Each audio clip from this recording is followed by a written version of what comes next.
My name's Theresa and I'm married to Marty, and we have a wee boy Owen, he's 3. I have 3 sisters. Growing up wasn't the typical happy family home. My mother was an alcoholic and my father was a hard worker, so in many ways in the early years neither of them were very present.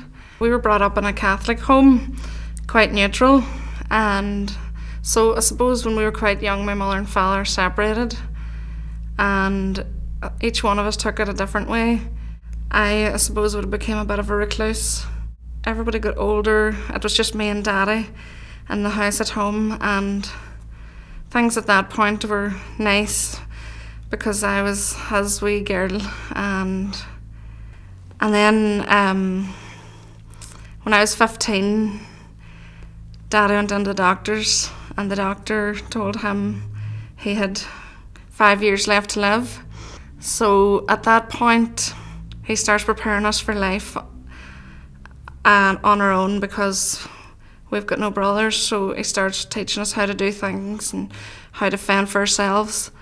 All the while I can't see past his death. Once he dies, that's in my head I start planning my suicide because to me there's no life after he goes. God had other plans. In between that I met Marty before Daddy actually died. But again, because I was brought up in an alcoholic home and didn't know how to show emotions, didn't know how to hold a relationship. Marty came from a similar background of drinking in the home, so he didn't know how to show emotions through a relationship as well. So we started going out and just hurting each other and just not even being able to show each other.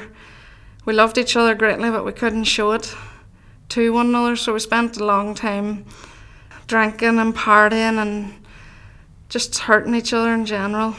So that held the marriage process up.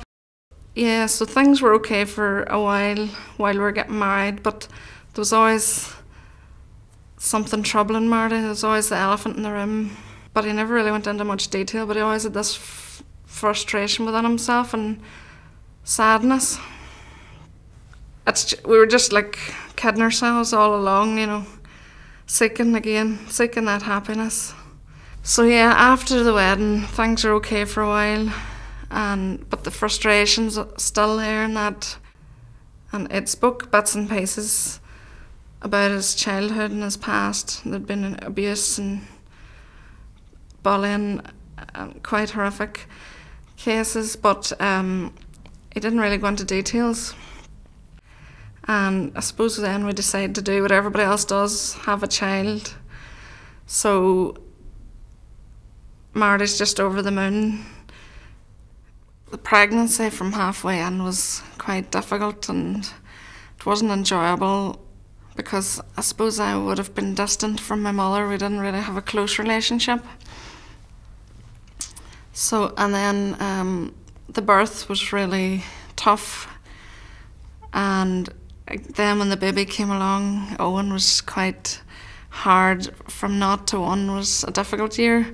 So it was. I didn't really have that initial bond with Owen that I should have had as a first-time mother. And I suppose looking back now, it was postnatal depression. So yeah, things were quite tough initially, and again we're just coasting along and just drifting by. And meanwhile with Marty, things are getting really tough through bullying and just pressures and depression and things that he's held and carried with him for years, and it's just building up in him, and I just know there's something not right. And so things came to a head and he took drastic action in October 2015. It was a form of self-harm, and that really highlighted to me that he was quite low and that suicide was very potentially going to happen. So in my head, I just start spiraling. The anxiety completely consumes me and crushes me and destroys me. But meanwhile, I'm trying to rear this little boy and give him a happy childhood and the pretense that everything's okay, and everybody in the outside world thinks that everything is okay. But inwardly, I'm dying.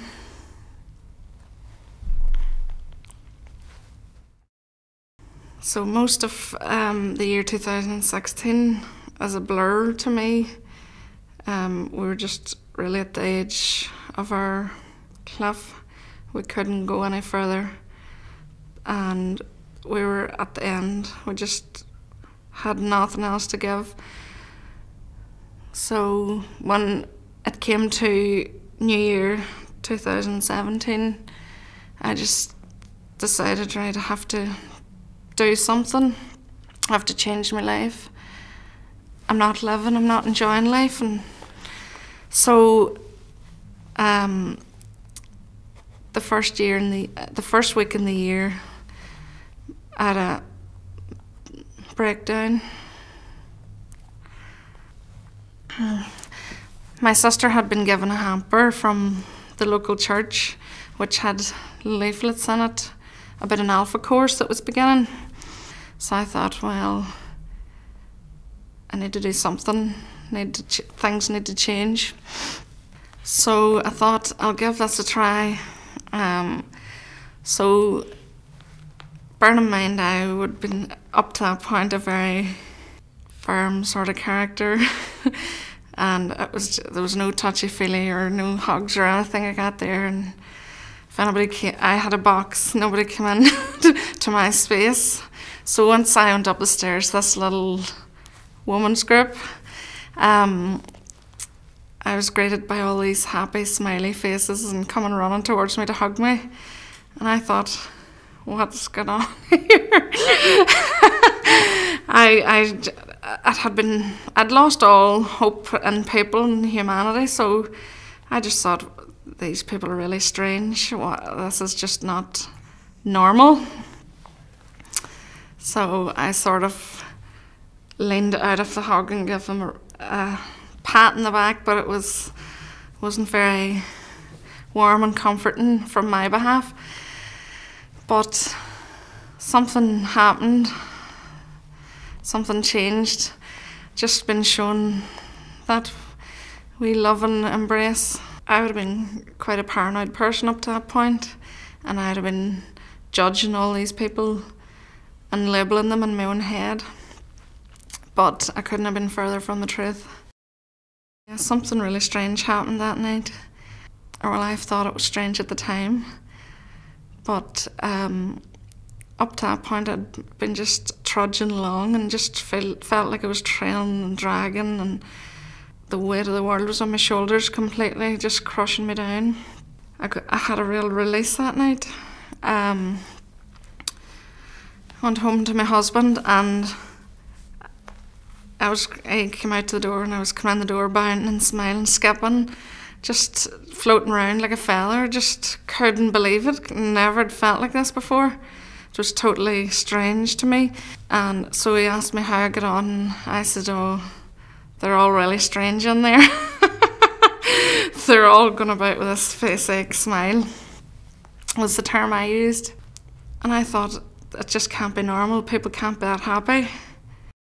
So the weeks go by, and each week I'm just skipping and singing, and it's just amazing. And people are starting to look at me, wondering what's going on, what's different. So this one week I'm walking around Asda, and I'm starting to notice people smiling and looking at me, and I'm looking around me thinking, what's going on? And then I realised it was because I was smiling that it was literally bouncing back off them, back, like what I was putting out, I was receiving back in again. A few weeks into the alpha, somebody said something, and I was giggling, and it actually hurt my face. It was the muscles in my face were actually aching because I had been using muscles that I hadn't used in so long that I literally had pulled the muscles in my face, smiling. But it was just amazing to experience true happiness. Okay. So one night, at the Alpha, we were all praying in our prayer group, and I just got this really deep connection with God, and it was just like this heat was just completely consuming my whole body. Just like I was alive for the first time, that I was coming to life. And to me, that was like, at that point, I just had to surrender everything. And that was total and utter confirmation. That was it for me. There was no going back. At that point, I didn't know what was happening, but now looking back, I know it was the Lord filling me with His Spirit and just giving me that total assurance, just giving me life and life in abundance. I said, okay, Lord, I'm yours, take me, do whatever you're going to do with me. I was just completely blown away. And bearing in mind, up to that point, me and my husband hadn't really had the deep and meaningfuls. We talked, yes, to a certain degree, but we hadn't really discussed things that he had been carrying with him for all of his life. We talked after 1 in the morning, and it's just amazing the way that God was even working through me into him. So he agreed the next day that he would go to the doctor. Just instantly, God was just answering prayers left, right and centre. On the way into the doctor's, I prayed continually that he could talk freely and openly and clearly. I just repeated it and repeated it. And when I went into the doctor's, he just opened up.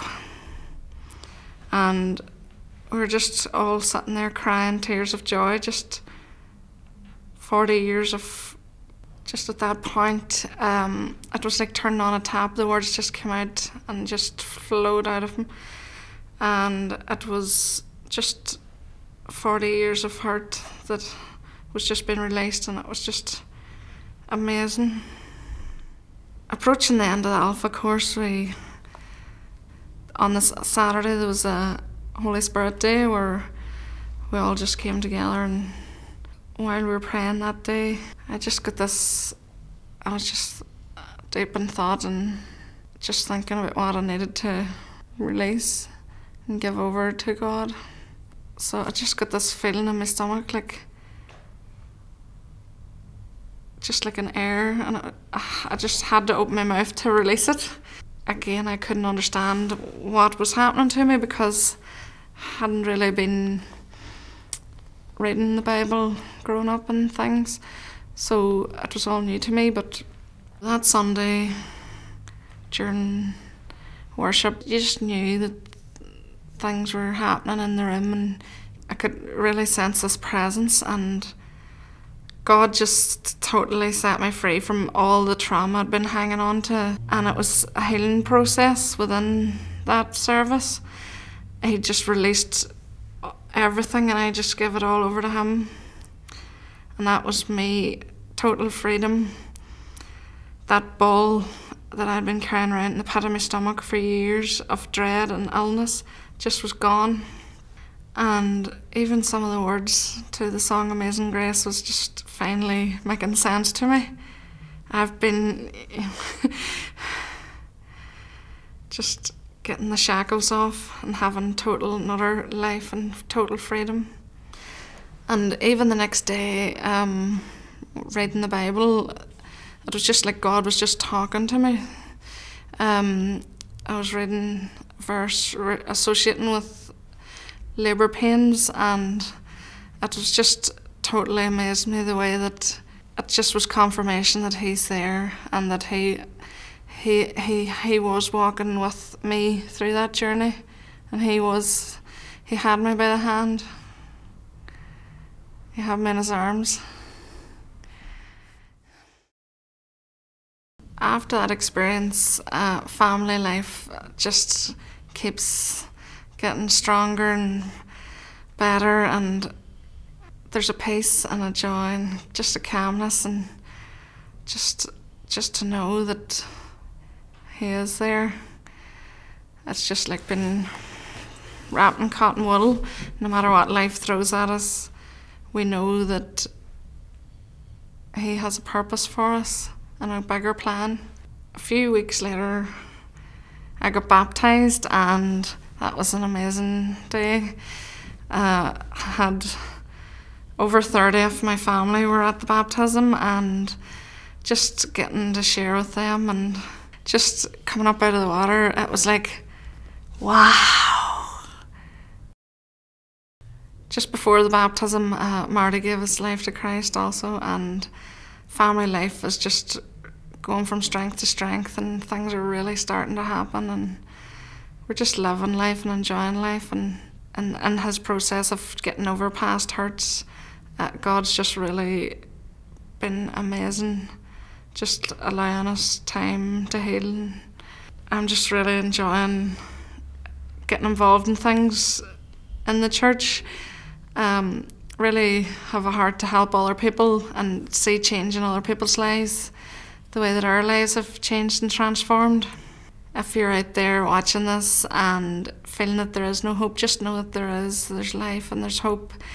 As Jesus said, I have come that you may have life and have it in abundance. Amen.